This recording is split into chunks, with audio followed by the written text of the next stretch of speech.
Go ahead and turn Okay. it, and I'll send it to you Okay. afterward. Yeah. Okay. Well, hi, Matt. Thank you so much for taking the time to speak with me today. You are a creative writing professor here at ASU and have published books including Appleseed, Scrapper, and The House Upon the Dirt Between the Lake and the Woods, and most recently, your craft book, Refused to Be Done. What motivated you to write a book on the craft of writing? I started working on Refuse to Be Done really as a lecturer. It was my sort of traveling show for a long time. You occasionally get asked to give craft talks at, at conferences or other universities. And so I was giving this talk on revision, and you've seen kind of the revision talk version Mhm, of it. mhm, And really came out of like my own trying to learn how to revise, especially longer form fiction. And so initially it was kind of this like loose group of revision tips that I would, talk about when mhm, asked to give those talks. And over time, it became this sort of more novel focused talk where I was really thinking about the sort of three drafts that Refused to Be Done breaks the process into. And at some point, maybe like 4 or 5 years ago, I gave the talk at the University of Alabama.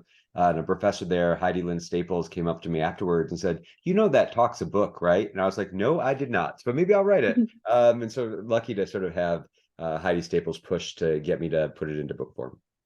That's awesome. Super cool. 'Cause I know you mentioned that in your book as well.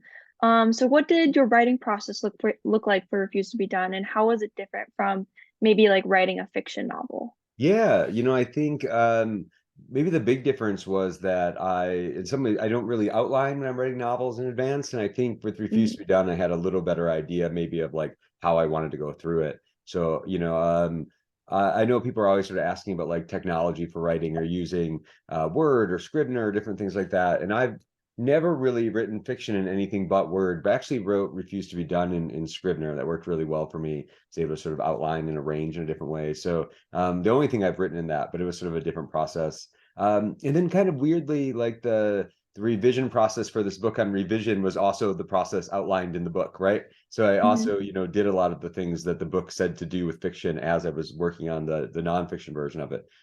mhm. There's something kind of crazy making about doing your like 10th draft of a book on how to revise a book in three drafts, right?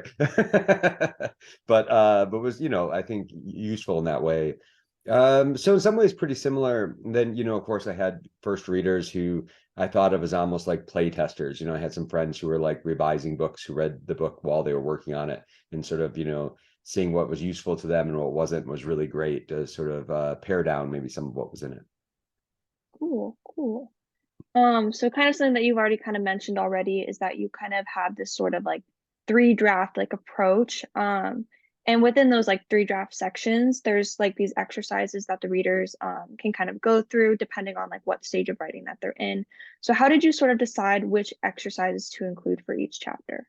Yeah, a little bit of I mean it's a little bit of a kitchen sink book, right? It's sort of like here's a lot of what I know to do. I felt when I got done with it, I was like, well, I'm gonna have to develop some new ideas. It feels like it is sort of a lot of what I do and what's useful to me.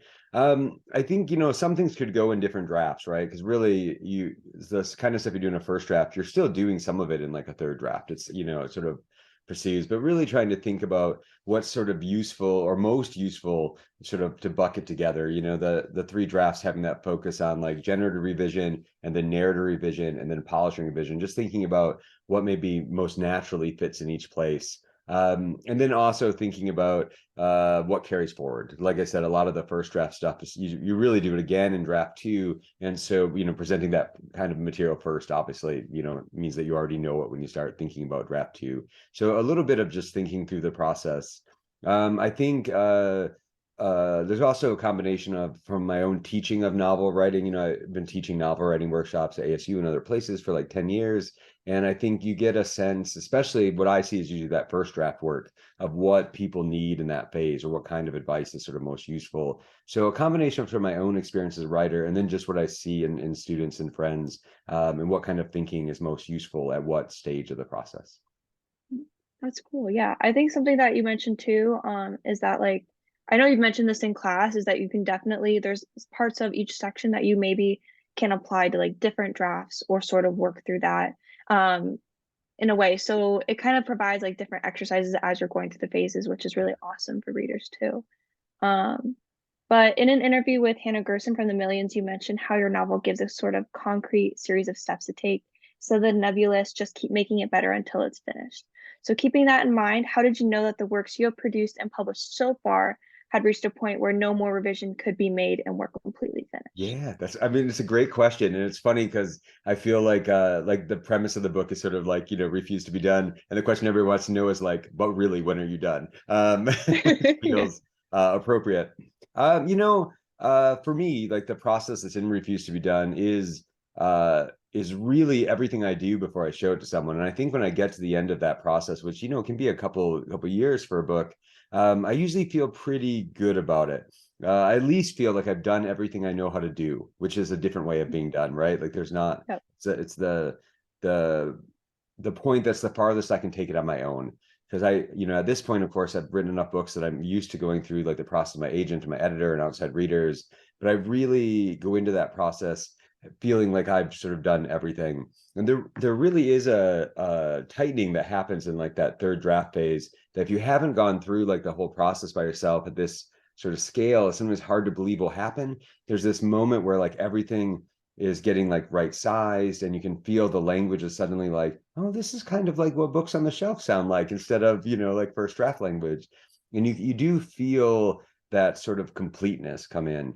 And I do think there's always a place where I've over edited a little bit, where I can feel like I'm now starting to make it a little worse. That's sort of like, Mhm. or I'm subbing out words for the same word, or I'm, what I mean, I'm just sort of like, on any given day I might make this choice or that choice, but both choices are fine. And I get into a Mhm. place like that where I'm no longer making like productive sort of change. And that's a really good time for outside readers. I just went through with an outside reader on the book I'm finishing right now, and it was the time I needed someone else to like light up other possibilities for me. I had sort of done everything I could see, and then she, of course, immediately found me some more stuff to work on. So done and then not done, but that's also sort of part of the process. It's not really, really done until it's on the shelf, right? Yeah. And then sort of like kind of like a follow-up to that question, is there any sort of like intuition in knowing, like you said, that you start to like over edit in a way. So is there any sort of like intuition towards getting into that third draft where you're like, maybe like this feels like it's pretty close and I could be done soon. Does that kind of happen at all when you're Yeah, I think writing? so. I think, especially having read enough of other people's sort of manuscripts and knowing where they go into the publishing process and things like that, there's always this point, maybe like a month before I'm done with a novel, like done, where I could stop, right? I could probably send it to my agent here, and like he would enjoy it as much as he probably will in a month.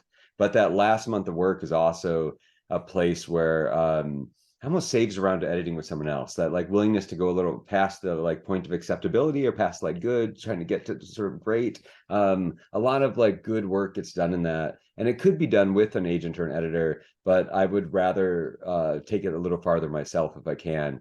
But I always feel that point, like I'm just like kind of itchy to send it out to somebody. I'm ready to sort of go, Mhm. and I know if I just sit with it like a little longer, I'll get sort of the rest out of it. um late in the process for me, I work really long hours. Like normally I write like 2 hours a day or something, but late in the process I'll try to write like 8, 10, 12, so that I can like hold like the whole book in my head. It lets me sort of remember more of it. But it's really hard to get back into that state, right? Because it's Mhm. cost so much time. And so there is like a tendency when I'm in it to be like, get everything out of it, because you'll never want to do this again. Like there's sort of that's the phase where I'm like a writer in like a movie. Like I'm an insane person who can't talk to anyone, and I'm like, dressing weird, and I haven't eaten right, and like I get like, you don't want to have to go back to that place. So it's best to get what you can out of it while you're there. Mhm. Yeah, yes, I would completely understand that. So something that is frequently mentioned in creative writing courses, such as the one that you teach, is an encouragement for students to read and write what they're passionate about.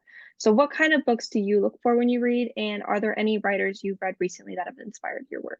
Oh, sure. I read really widely. I like things in a lot of different genres. I'm always reading kind of different stuff, and I think most of what you read, even if you don't like it, sometimes it's influential because the way you don't like it is interesting, right? So like everything Mhm. helps you sort of hone your tastes and your interests and your aesthetics, and that feels really great.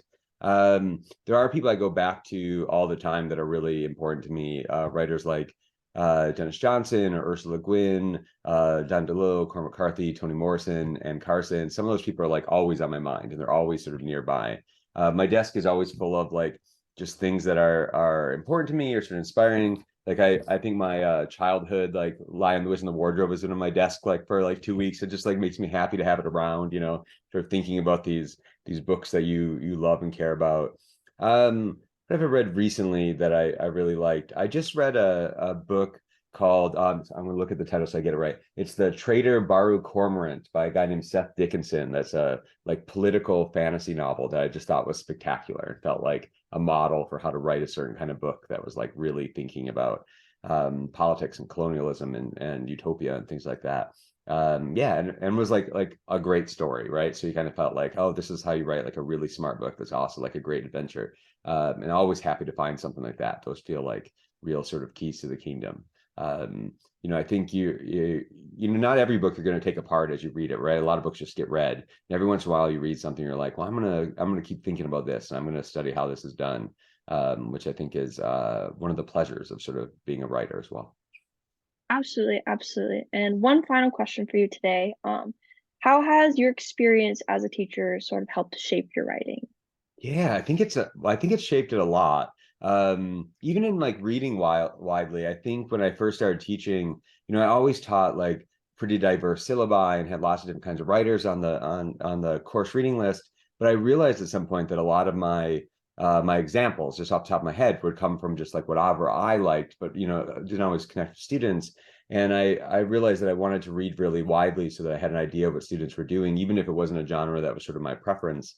Like for instance, I had not read a lot of like YA, but we have a lot of students who are writing YA, right? So read some so that I know what people are up to.